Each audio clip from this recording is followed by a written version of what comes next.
All of you in your life have had the opportunity to meet somebody famous at one point or another, relatively famous.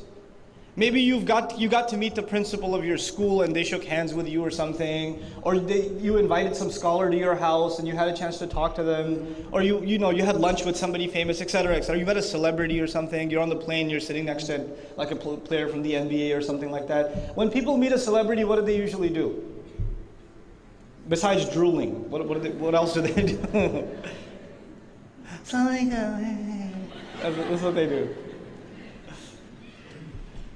And then they take a picture with them, and then and then when they're done taking a picture, they tweet about it and they Facebook about it, and then they're like, you know who I got to meet? Oh my God! I was at Ikna, and Sheikh Yasir Qadi was praying next to me.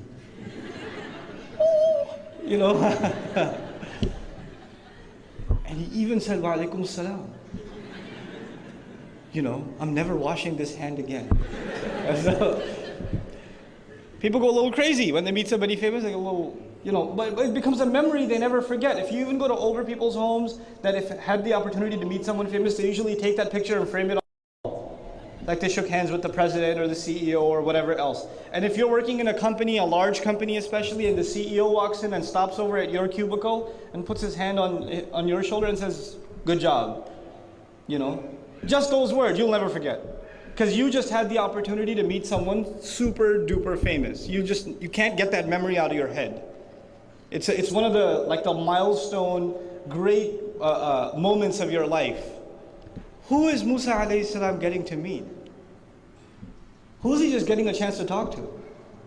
Allah. You think he's ever going to forget? This is a conversation that's of epic proportions in human history.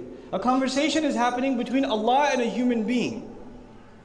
And the conversation was initiated by Allah directly. By His name He called him, Musa, I've chosen you, listen up.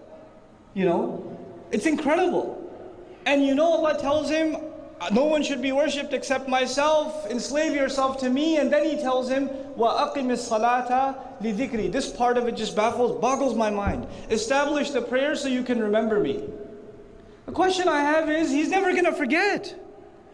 How can he forget? He's in conversation with Allah. If there's one thing Musa alayhi salam will never ever forget, is this. And Allah says, even you, if you really want to remember me, what do you have to do? Establish salat. Can you imagine the value of salat when it comes to remembering Allah?